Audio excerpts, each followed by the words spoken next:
Welcome to An Evening with Women.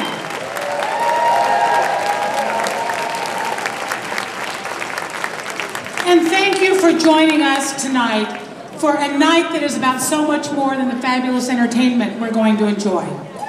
It's about making a difference in the lives of the girls and women who rely on the Los Angeles LGBT Center to survive. Every penny we raise tonight helps make that possible. So thank you for supporting such vitally important work.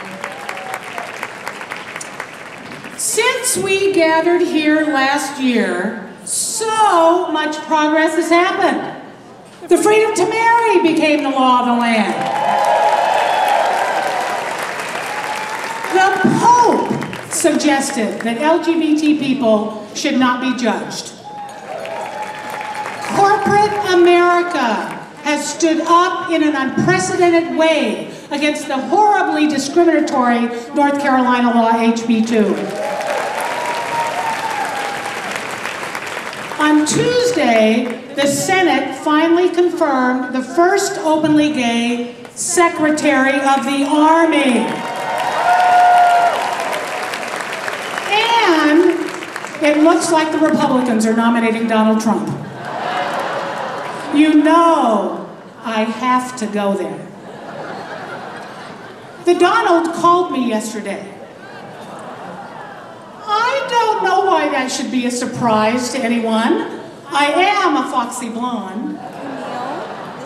He said he might drop by later this evening, once he finishes building a wall around the Chipotle franchise down the street. I told him nobody here would object if he wanted to build one around Chick-fil-A. And that got him talking about chicks. Thank you, Bruce Valanche.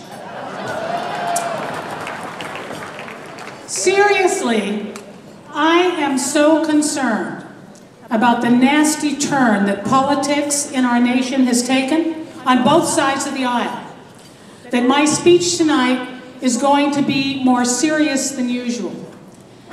And I'm asking you to stick with me. Are you game?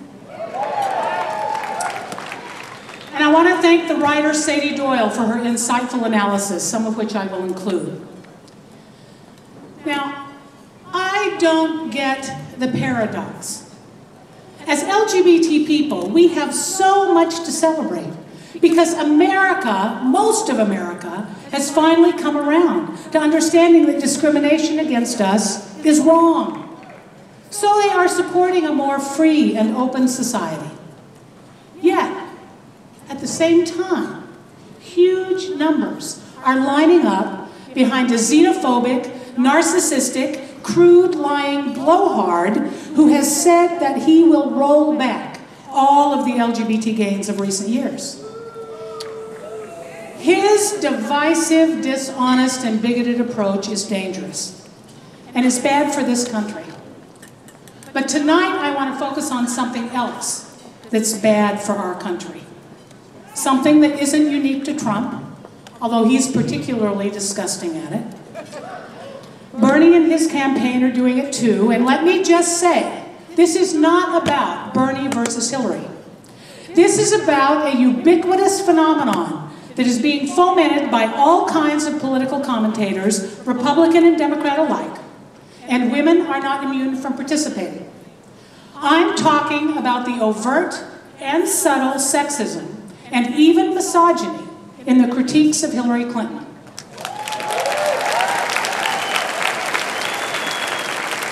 Again, I'm not saying that there aren't legitimate critiques to be made of every presidential candidate. But what I'm talking about is being aware of gender bias and how it impacts all of us. It is impossible to consider any analysis of Hillary Clinton, her policies, her career path, even her outfits and her hair, without understanding how gender bias operates. The insidious fact is that bias plays at least an unconscious role in all of our reactions. This is true no matter how feminist or enlightened we may be. We can only change this if we identify it and work to eradicate it. Let's first look at one telling example. Hillary Clinton was the second most popular Secretary of State in all of history, with unprecedented high approval ratings that the Wall Street Journal called eye-popping. What dynamic suddenly turned her into unlikable or untrustworthy?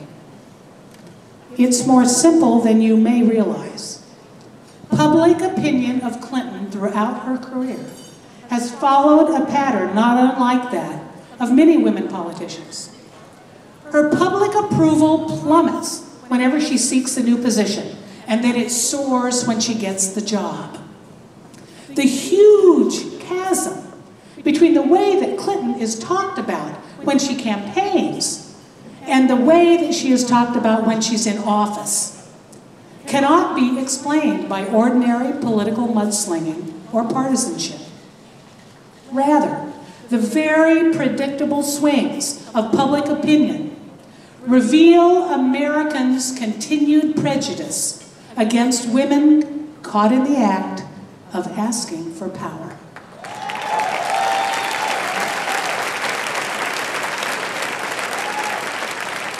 It appears that the single worst thing a female politician can do is look for a job in politics.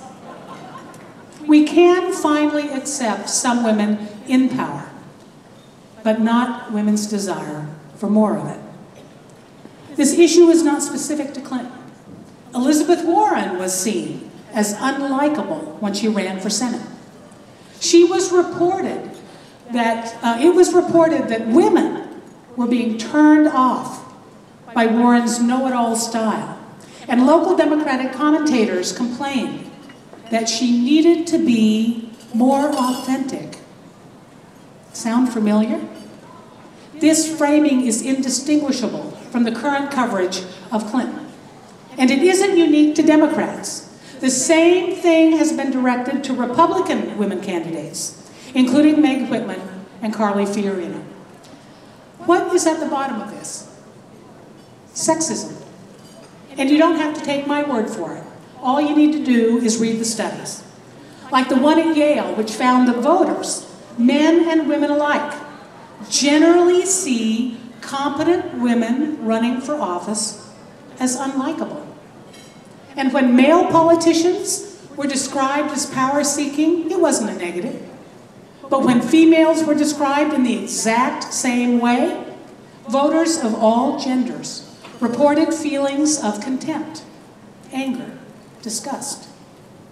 Moreover, other reputable studies have found that women succeeding in male-dominated fields are generally seen as less trustworthy or even dishonest.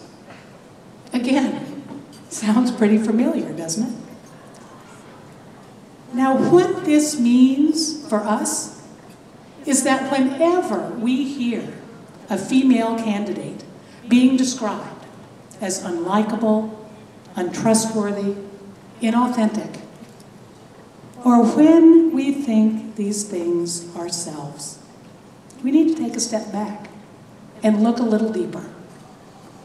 Are these reactions factual, or are they distorted, stemming from unconscious or even conscious gender bias? Now let's look at Clinton's alleged dishonesty. When it comes to not telling the truth, an objective analysis by Pulitzer Prize-winning PolitiFact found that the Donald was in a league of his own. Only 5% of his statements were rated true or mostly true. A stunning 60% were rated false or mostly false. Now, how did Clinton and Sanders stack up? When it comes to statements being deemed true or mostly true, Hillary was rated 57% to Bernie's 52%. The woman was the most honest in the field, yet she's the one to whom the dishonest label sticks. Much of this comes from relatively unconscious gender bias. What's equally concerning to me is the conscious stuff. Trump has made a career of demeaning women, and he's still getting away with it. Bernie Sanders' record is mostly more subtle, but not his claim that Clinton is unqualified. There's nothing subtle about that. And don't forget his campaign's warnings that Clinton's ambition could tear apart the Democratic Party. I thought everyone who runs for president is ambitious by definition. Sanders is so ambitious, he's calling for a revolution. But somehow the woman's ambition is dangerous. Now, what are the consequences of this gender bias, aside from how it impacts whether truly qualified people become party nominees or president? For one, women don't run for higher office as often, and when they do, they don't get elected as often. That's one of the reasons that fewer than 20% of the seats in Congress are held by women, and just 6 of 50 governorships. In fact, in the last decade, women's ascent to high office has slowed rather than accelerated. That's bad news for our country. If we've seen anything in the microcosm of the US Supreme Court, it's that women of either party being there in significant numbers matters. So too in political office. Another consequence is that attacks on women and our rights and freedoms become more common and even gather strength. We all know what's happening in this country to take away women's right to choose. Trump wants to outlaw abortion and prosecute women who have one. What will be the next regressive anti-woman policy? Of course, gender bias continues to translate into women's pay. In the United States, women make 78 cents for every dollar men make. Nowhere near equal pay for equal work. It's hard to change such an embedded part of our society. It takes time. And when women have made so much progress, we can forget that powerful forces like gender bias are still alive and well. Sometimes, even in ourselves. We have to become more aware of those forces. Name them, interrupt them, fight them. Most of all, we have to keep pushing ourselves to think critically and not accept at face value everything we read or hear or see, especially on social media. I know we can succeed, no matter how tough it seems. The Center's services and our very existence for 47 years is testament to that fact.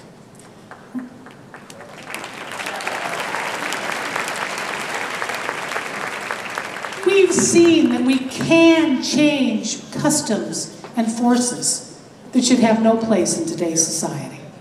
Good can triumph over evil and ignorance, but not if good people are silent or apathetic.